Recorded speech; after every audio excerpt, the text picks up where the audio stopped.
ऊपर हल्की हल्की धूल उड़ रही है। इस किले के इर्द गिर्द चारों तरफ पहाड़ हैं और अब पहाड़ों के ऊपर सूरज आहिस्ता आहिस्ता निकल आ रहा है।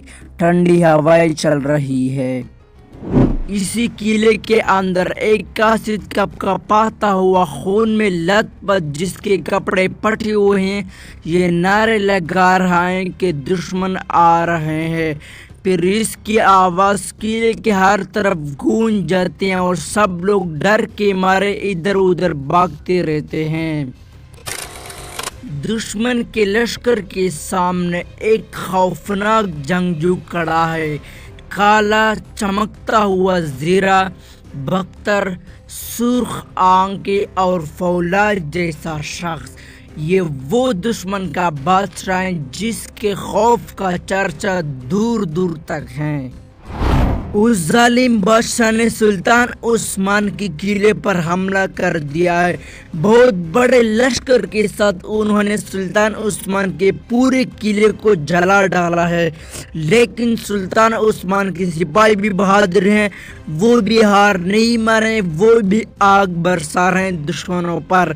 इसी दौरान इसी किले के अंदर सुल्तान उस्मान मौजूद लोगों को कहते हैं कि आप लोगों ने घबराना नहीं है, या तो हम शहीद होंगे या फिर आज़ाद होंगे, दुश्मनों की गुलामी हम कबूल नहीं करेंगे। इस तरह तमाम लोग का हौसला बुलंद हो जाता है और वो सब सुल्तान उस्मान के साथ अल्लाह अकबर के नारे लगा रहे हैं।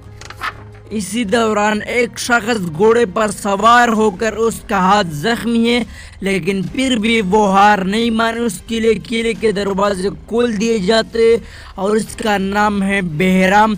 बहराम को देखकर किले के तमाम लोग का हौसला मज़ीद बुलंद हो जाता है कि अब बहराम आ गया है। इसी किले के बाहर दुश्मनों के सिपाहियों ने 4 बड़े बड़े मंजनीक लाए हैं जो एक साथ 10 आग के गोले बरसाती है। इसी वजह से तो सुल्तान उस्मान के किले पर हर तरफ आग ही आग है, क्योंकि दुश्मनों ने बहुत बड़े बड़े तोपे लाए हैं। इसी दौरान सुल्तान उस्मान अपने हाथ में तलवार लिए अपने सिपाहियों से कहते हैं कि हम हारने के लिए नहीं बल्कि जीतने के लिए पैदा हुए हैं। फिर तमाम सिपाहियों का हौसला बुलंद हो जाता है और तमाम सिपाही लड़ने के लिए और भी ज्यादा पुरजोश हो जाते हैं और सुल्तान उस्मान के साथ अल्लाह अकबर के नारे लगा रहे हैं। दुश्मन तोपे के जरिए पहला गोला बरसा देता है किले पर। किले में मौजूद बच्चे, औरतें, बूढ़े सब लोग चीखते रहते हैं, लेकिन किले में मौजूद सुल्तान उस्मान के बहादुर सिपाही वो अपने किले की हिफाजत के लिए डट कर मुकाबला कर रहे हैं दुश्मनों का। यहाँ पर औरतें चुप चुप के किले से बाहर निकल रही है और अपने आप को बचाने की कोशिश कर रही है। किले में मौजूद कुछ औरतें हाथ में पानी की बाल्टी लेकर आग को बुझाने की कोशिश कर रही है। इसी दौरान दुश्मन के कुछ सिपाहियों ने जंग जीतने की खुशी में, जंग को फतह करने की खुशी में ढोल बजा रहे हैं और कुछ सिपाही उस ढोल के सामने नाच भी रहे हैं कि हम लोगों ने सुल्तान उस्मान की सिपाहियों का खात्मा कर दिया है, लेकिन ऐसा बिल्कुल भी नहीं है। सुल्तान उस्मान अपने हाथ में सब्ज परचम लिए अपनी सिपाहियों से एक ज़बरदस्त, बेहतरीन और जज्बाती तकरीर कर रहा है कि हम लोगों ने किसी भी हाल में हारना नहीं है, हम अल्लाह पर भरोसा करते हैं, हमारा ईमान है, दुश्मन का तो कोई ईमान भी नहीं होता। इसलिए तमाम सिपाही सुल्तान उस्मान की बात से मुतफिक होकर अल्लाह अकबर के नारे लगा रहे हैं।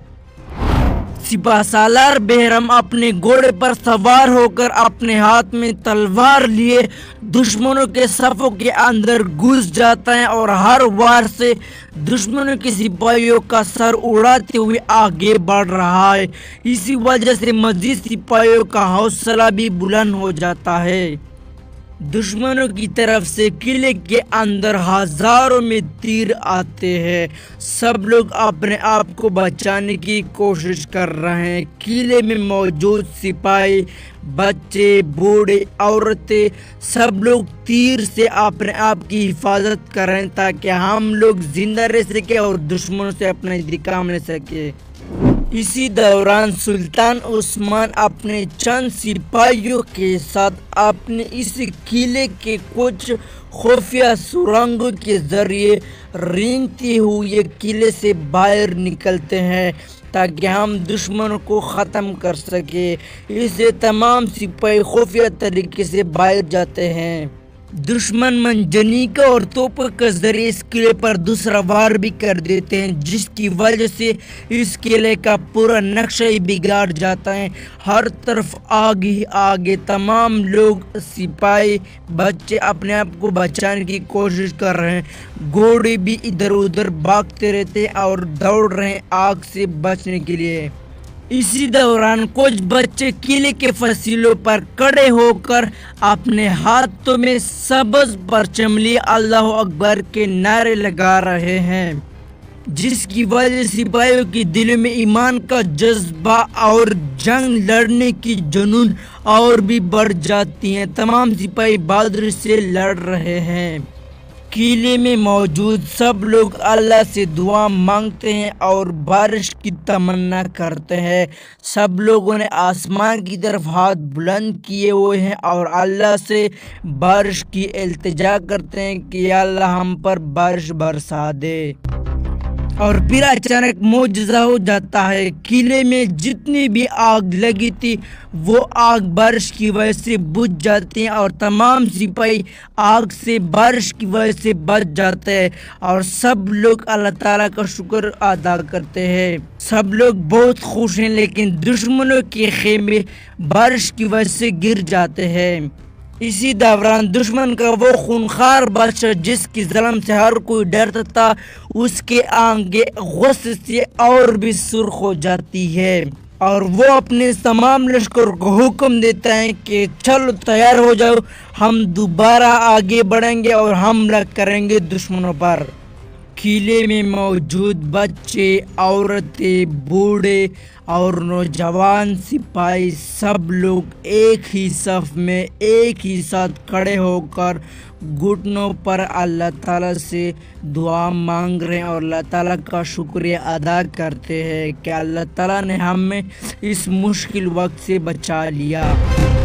یہاں پر دشمن کے تمام سپاہی جنگ کو چھوڑ کر جنگ سے بھاگ جاتے ہیں، کیونکہ بارش کی وجہ سے اس کے توپے، منجنیقیں، تلواریں، خیمے، نیزے سب کچھ برباد ہو جاتا ہے۔ اس کی وجہ سے اس کے اندر مزید حوصلہ نہیں ہوتا ہے، اس لیے وہ لوگ جا رہے ہیں۔ قلعے کے اندر تمام سپاہی اور بچے اپنے ہاتھ میں جھنڈا لیے اللہ اکبر کے نعرے لگا رہے ہیں۔ سب لوگ بہت خوش ہیں۔ سورج بھی پہاڑوں سے نکل آتا ہے۔ سب لوگ بہت زیادہ خوش ہوتے ہیں کہ ہم لوگ بچ گئے۔ لیکن اچانک ایک آدمی گھوڑے پر سوار ہو کر قلعے کے اندر داخل ہو جاتا ہے اور سب لوگ کو ایک نئے خطرے کی دعوت دیتا ہے۔ سب لوگ بہت پریشان ہیں کہ اس بار کون سا خطرہ آنے والا ہے، اور یہ شخص ساری بات سلطان عثمان کو بتا دیتا ہے کہ یہ خطرہ آنے والا ہے۔ سلطان عثمان قلعے کے فصیل پر کھڑا ہو کر دشمن کا ایک نیا ہتھیار دیکھ لیتا ہے، جس کی وجہ سے وہ پریشان ہو جاتا ہے۔ اگر اس ڈرامے کا ایپیسوڈ پسند، اس طرح اور ویڈیو دیکھنے کے لیے ہمارے چینل کو سبسکرائب کر کے گھنٹی کو بھی دبائیں تاکہ اس ڈرامے کا اگلا ایپیسوڈ آپ کو پہلے پہنچ سکے اور آپ لوگ ان سے